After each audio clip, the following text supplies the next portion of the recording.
This submission is a set of 10 scenario-based, multiple-choice questions designed to test a professional's knowledge of the OECD Due Diligence Guidance for Responsible AI. Yeah, and we've got some really interesting material to dig into today. We really do, so let's just jump right in. The multiple-choice distractors for these scenarios rely too heavily on obvious extremes rather than plausible real-world dilemmas. Right. I mean, they're just too easy. Exactly. Let's look closely at the section discussing Scenario 2.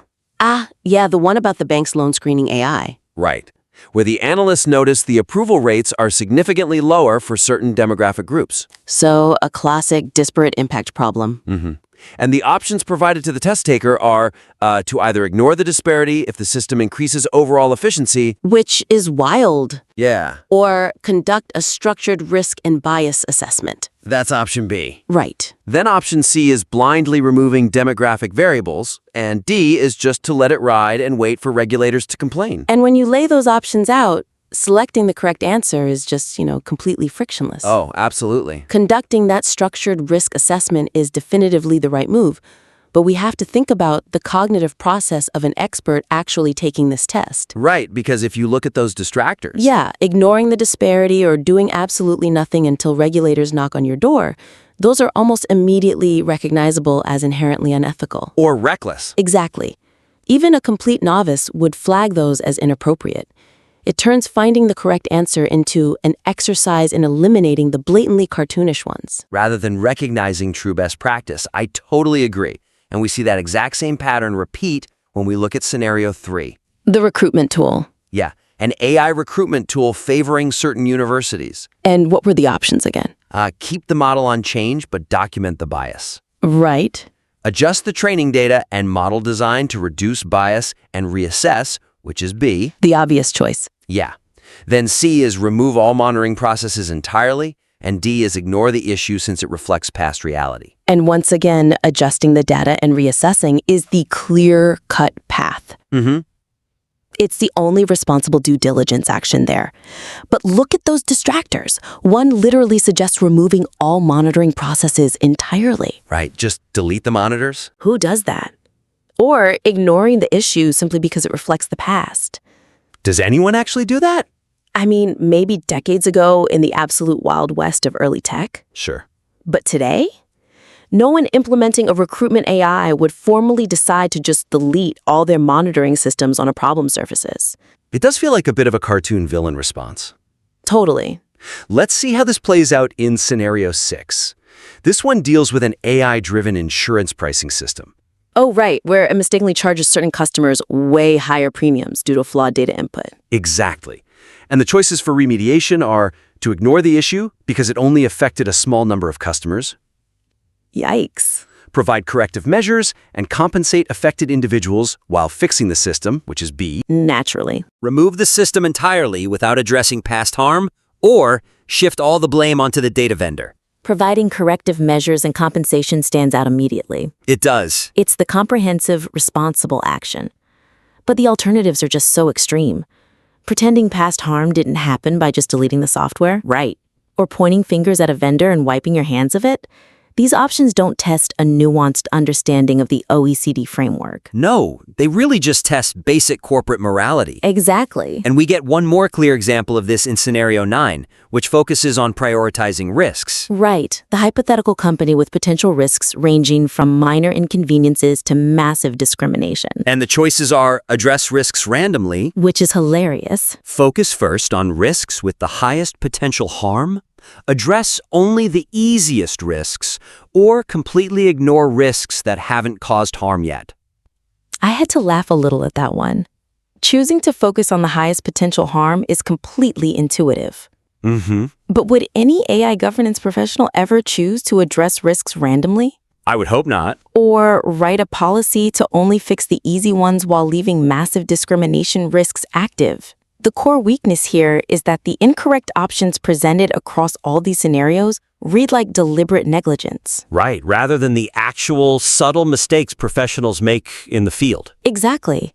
It makes the assessment far too easy for the intended expert audience. And it really removes any real analytical challenge. Yeah, if a professional can pass this test using nothing more than baseline common sense, we aren't effectively measuring their grasp of specific due diligence principles. So clearly identifying that weakness, the suggestion for improvement is to rewrite these incorrect options to reflect common industry pitfalls.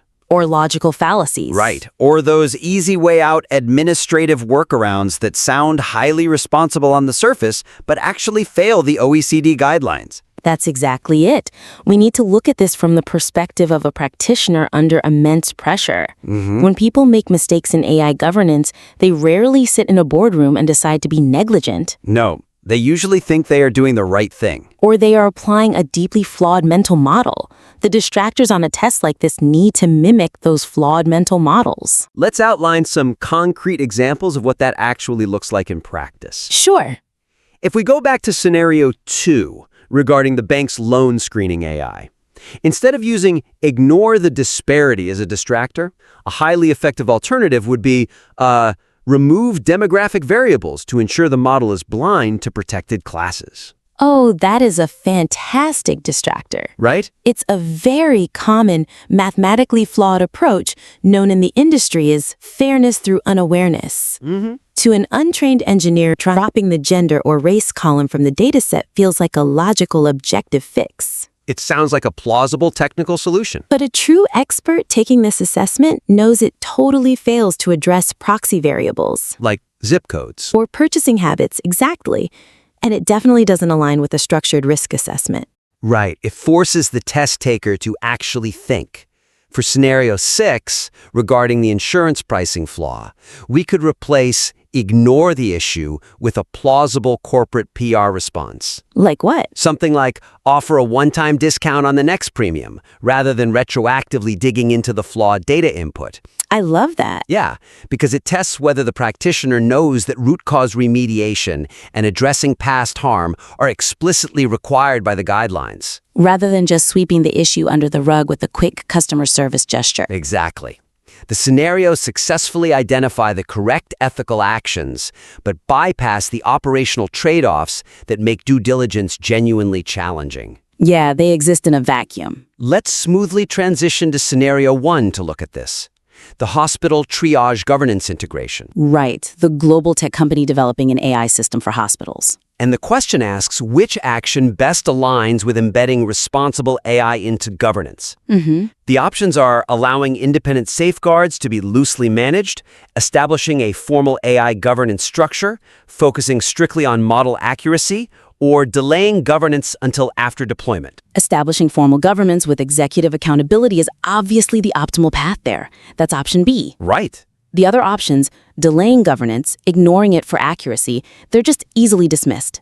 But I wonder if you've considered the actual real-world friction of implementing that winning option in a massive corporate environment. Oh, it's huge. Setting up executive accountability isn't just a checkbox. It takes months of cross-departmental meetings, legal reviews. Structural changes. Exactly. It significantly slows down deployment. And we see a very similar lack of friction in scenario 5. Remind me, that's the social media one? Yeah, the platform using AI to moderate harmful content, and external advocacy groups want an explanation of how it works. Right. So the choices are outright refuse to provide information, provide clear public information, share only marketing material, or claim transparency is unnecessary. And again, providing clear public information is the clear winner. Option B. Always be so far. Yeah. But let's be real for a second. When advocacy groups ask a tech giant for transparency, the company doesn't just say, no, we refuse. Right. They worry deeply about intellectual property. They worry about bad actors gaming the moderation algorithm if they release too much technical detail. Exactly. The choice to provide clear public information is presented here in a total vacuum, as if there are zero competing business interests. Which leads us perfectly into scenario 8. This deals with a city government deploying an AI system for public housing allocation. Right.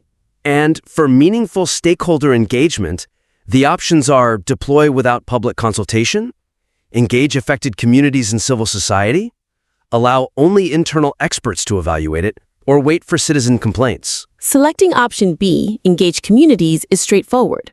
But the weakness here is that all these scenarios lack contextual friction. They do. The best choices are presented in this perfect, idealized vacuum where resources, intellectual property, and deployment speed are never acting as competing priorities against the ethical guidelines. Right, which isn't reality. In reality, city governments have incredibly tight budgets. Engaging civil society takes a massive amount of time and money. Yeah. When the assessment ignores these very real pressures, it completely fails to evaluate if the practitioner actually knows how to uphold OECD principles when it's genuinely difficult to do so. That's a great point. So the suggestion to fix this is to introduce operational constraints into the prompts and the distractors, Constraints like what? such as strict budgets, proprietary technology concerns, or tight go-to-market timelines. Oh, I see. This forces the reader to actually balance the OECD principles with harsh business realities. It's a crucial step for leveling up this material. The due diligence guidelines exist specifically to help practitioners navigate these complex, messy trade-offs. Not just to state platitudes in a perfect world. Exactly. But wait, if we make the wrong answers too heavily constrained, is there a risk the test becomes unfair or ambiguous? Not if it's written well, because the target audience consists of advanced professionals. That's true. If it's a rigorous assessment, they should be able to distinguish between a common industry crutch and actual OECD due diligence, even under pressure. Yeah.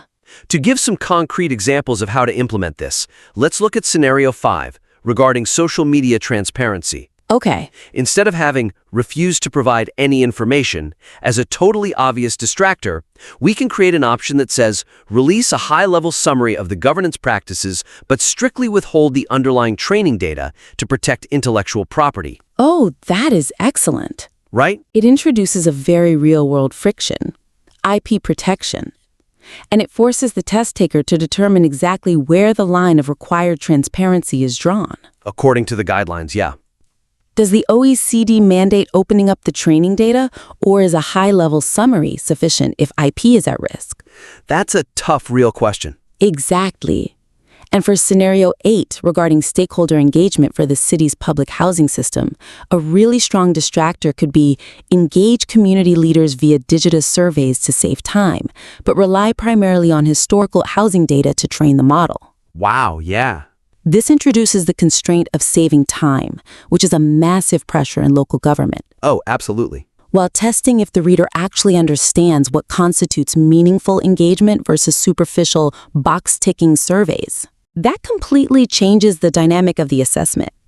Now the test taker has to evaluate whether the proposed compromise is acceptable under the OECD framework. Exactly. It tests their ability to apply the guidelines in a constrained environment, which is exactly what a professional assessment at this level should be doing. The assessment isolates each phase of the AI lifecycle rather than demonstrating how responsibilities compound across different stakeholders. This is a really big structural issue. It is. Let's look closely at the situation with the logistics company in Scenario 4. Right. They deploy an AI system to optimize delivery routes. And the question asks about responsible monitoring practices. The options range from one-time evaluations before launch, disabling monitoring entirely once it's live, Again with disabling the monitors.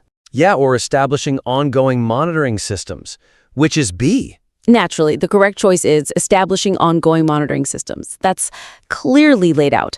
But notice how we are looking at this logistics company entirely in isolation? Right. They are simply the operator in this specific question, and the scenario ends there. It's very contained. Now let's jump down to Scenario 7. Okay. A completely different company purchases an AI system from a third-party vendor to automate customer service. Mm-hmm. And the question asks about the purchasing company's responsibility. The options are they have no responsibility, only marketing responsibility, a responsibility to assess risks and impacts before deployment, Which is C. right? Or they are only responsible if a customer complains. The buyer having a responsibility to assess risks is the right answer. But again, notice how we've shifted to a completely different hypothetical company. Yeah. We are dealing with a totally different use case, customer service instead of logistics, and focusing strictly on the procurement phase in a silo. And finally, we have Scenario 10.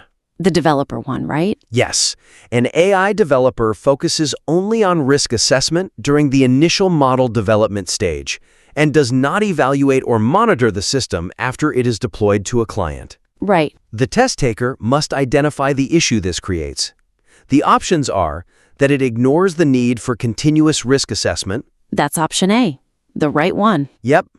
Or it ensures maximum efficiency, eliminates governance needs, or reduces accountability. So option A is right because governance certainly doesn't end at deployment. But looking at these three scenarios together, scenario 4 about the operator, 7 about the buyer, and 10 about the developer. They are completely fragmented. Exactly. The weakness is that by separating the developer, the buyer, and the operator into completely unrelated industries and isolated questions, the assessment misses a major opportunity. An opportunity to test the listener's knowledge of joint accountability and downstream effects. AI systems do not exist in silos. No, they don't. The choices a developer makes directly impact the buyer, which directly impacts the operator. Exactly. The choice is compound. The suggestion here is to link these lifecycle-focused scenarios into a continuous multi-part case study, I love that idea. where the decisions made in one phase directly alter the context and available choices of the next phase. I think that's a brilliant approach. Currently, the connection between the development phase and the deployment phase isn't established in the material at all. Right. But by linking them, you test a much deeper, systemic understanding of the guidelines. It stops being a memory test of isolated definitions. And becomes a genuine strategic exercise. Yes. Let's outline some concrete examples to show how this restructuring could really work in practice. You could combine scenarios 4, 7, and 10 into a single cohesive narrative. Okay, how would that look? For instance, the logistics company from scenario 4 buys their routing AI from the specific developer mentioned in scenario 10. Nice. The prompt for a combined advanced question could then be, if the developer failed to set up continuous assessment tools during the build phase. Right, from scenario 10? Exactly. And the logistics company's procurement team assumed the vendor was handling all the monitoring during the purchase phase. From scenario 7? Yes, who is accountable under OECD guidelines when a discriminatory routing failure occurs during active operation? That is fascinating because it mirrors the exact blame game that happens in the real world when these systems fail. The vendor blames the operator's data, the operator blames the vendor's model. Exactly. You would then have the multiple choice options reflect this shared liability, Ah, I see. asking the test taker to identify the specific, ongoing responsibilities of both the provider and the deployer according to the framework. Are there any potential limitations to that idea? I suppose it might require writing a slightly longer prompt for the case study? To set up the narrative, yeah. But the payoff is immense. You are simulating the actual complexity of the AI value chain.